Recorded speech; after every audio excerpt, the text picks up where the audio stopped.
Hello, everyone. I realized that I have done 5 videos since doing my 500 subscribers question video, and I haven't answered them. And I don't get a lot of questions. Of course, Mark, of course, you're going to be right up there, and so I'm going to answer those. One of the reasons I've stalled for so long. Oh, and today is normally a day I have my granddaughter, and I don't have her today. She's up at Disney, so I get a free day, sort of. But one of the reasons I hesitate Goku mostly is because you ask me questions that I still have, and they're not easy for me to answer. The anime and the sci-fi movie, I don't really have favorites. I'm just gonna go down the list and read them and see what I can come up with. And Goku, you answered asked 5 questions, and Pope Benedict Rock asked me 1. So I'm just gonna go down this real quick.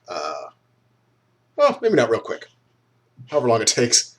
Goku, number 1. So what do you think is Bernie Sanders' chances in the 2016 presidential election? Now that answer, my answer to this has changed, or would be different had I done it when I posted that questions video. At the time that I posted this, or you asked this question, I would have given Bernie a very, very slim chance, slim to none. But since then, he has been kicking ass, and rightly so. And as long as big money doesn't find a weakness of some sort, which I think they would have come out with already if they had, they would have tried. I don't think it's a question of will he beat Republicans? Clearly. So the question is whether he's if he gets the nomination, I think he's going to win handedly. It's at that point, or would be the question of who gets the nomination, him or Hillary or one of the other candidates, which I don't think they're Biden. I think maybe and 1 or 2 other Democratic candidates. Because I don't have any doubt, or have very little doubt, that the Democrats will win the presidential election again, even though it would be fairly unprecedented for the Democrats to hold office that long. Going by past elections, but I think the Democrats are going to again take it, and as part of that, your number 2 question, if you could have your dream candidate for 2016 presidential election, who would that be? And the electability, or the probability of Bernie getting the nomination may very well come down to who he decides to have as his running mate. With Bernie being so aggressive and wanting to change the way government works, the way Washington works, I have the same fear that JFK probably had and experienced. I think big money, big paranoia, all the bigs could very plausibly try and take him out. So with that in mind, I would also want a vice president, and I've made it clear on Facebook, I think Elizabeth Warren would be the best running mate, and that would be my dream team: Bernie Sanders and Elizabeth Warren as vice president. And that's with the understanding that Elizabeth Warren is probably doing more good where she's at than if she was vice president. But I think with her as vice president, Bernie would obliterate it. And I don't think Hillary would accept a vice presidency. But if he did, then that would be my clear choice, because that would ensure that Bernie gets elected. My dream candidate is, at this point, Bernie. He seems to speak on all the topics as I believe as well. Right or wrong, that's my political bent. Number 3, on a different note, worst fundamentalist argument you have ever heard.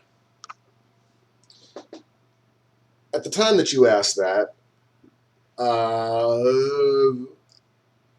I kind of got the blank stare, because there's so many that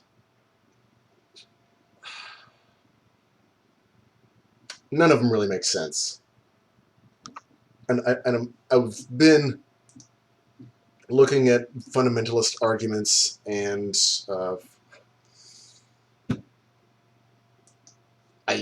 it's hard to pick one.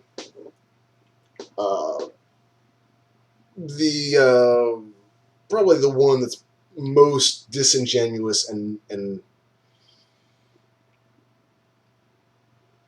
least thought of, where I believe they've put some of the least amount of effort into, is first cause. Everything exists, everything has a cause, therefore God, I think, is probably the one that irritates me the most, not because it's damaging to atheism or a threat, or it just seems to be the most blatantly thoughtless. And that's because, the universe is a very complicated thing. It takes a very complicated thing to make a very complicated thing in their minds. So therefore, there must have been this grand complicated thing. And they never take the next step saying, well, what made that complicated thing? The infinite regression. That's probably the one that bugs me the most, just because of its stupidity. They just haven't thought about it.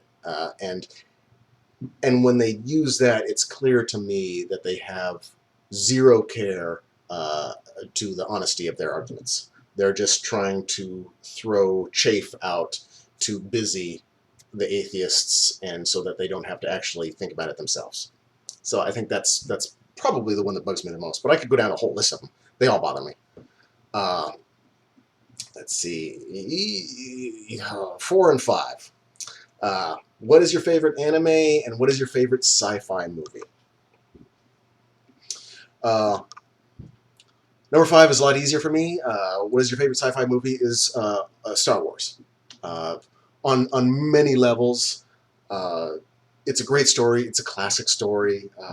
The young kid finds mentor dies, classic struggle, that whole thing. That's I think that is key for a good sci-fi, and it's Shakespeare with laser guns and robots, and I think a little more sex with blue and green people, I think, would make it perfect. I'll add a little bit more Star Trek into there, and it's going to be clear. But the bigger reason that Star Wars would be my favorite sci-fi movie is because I saw it in the theaters when it came out. What was I, 7? Was it 2007? I was born in 1970, so for whatever year it came out, I was that age, and I was in the theater, and it was larger than life. I had never seen anything like it. This was a lot of people born recently. Younger people aren't going to understand quite what the impact was when movies had all been kind of shitty. And then Star Wars comes out at an age that I was very susceptible to change and taking in new ideas. And when I saw that, it was,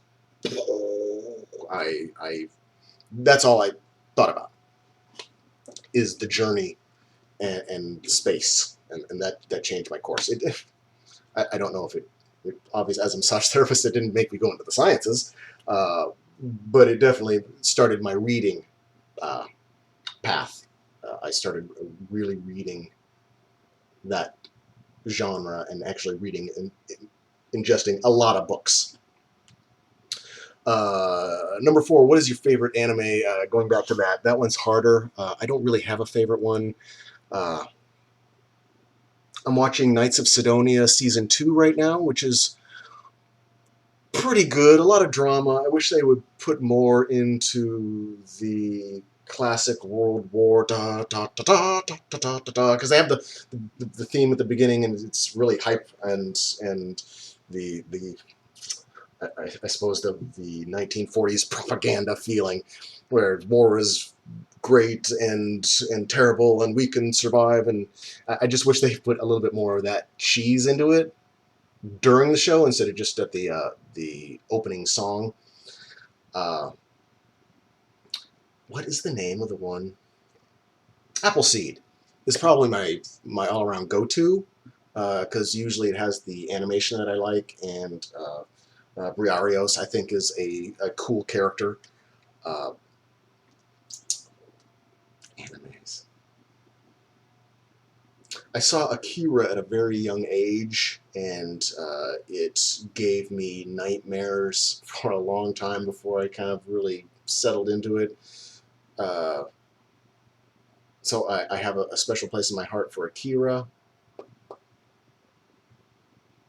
It's really hard to say. Psycho-Pass, I liked. I mean, I could go down the list, but none of them are really my favorite. I don't really have a favorite flavor of the month. Now, Pope Benedict Rock asked me, my first question is, what is your favorite chess opening? I haven't played chess in decades.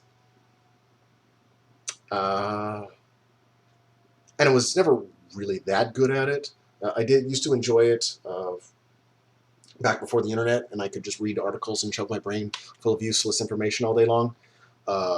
But at the time that I was playing, I don't know what the move is called, but I like to move the pawn out in front of the knight so that I could get my queen out as fast as possible. My thing was loose the queen so that she can have instant effect on the field. And most of the time it did fairly well for me. I don't know what the proper term for that was, or even if it's a good one, but that's what I used to do. That was my favorite go-to move. And really, that's it. I don't know why I really put those off so much. They're not that hard, and I do like the questions. And a lot of questions I answer in comments and on Facebook and in private messages anyway. So I guess 500 sub would be the next one. Would be the 1,000 sub, and I don't ever see myself, unless weed gets legalized fairly soon and I can start doing reviews. At that point, maybe I'll get more views. But really, this is, like most people know, this is, for me, I like to put down my thoughts. And if somebody's interested in listening to them and adding to it, that's great. If not, I'm still going to do it. So thank you for your questions. I don't think I have anything else. If I do, I'll just make another video. Cheers. Peace.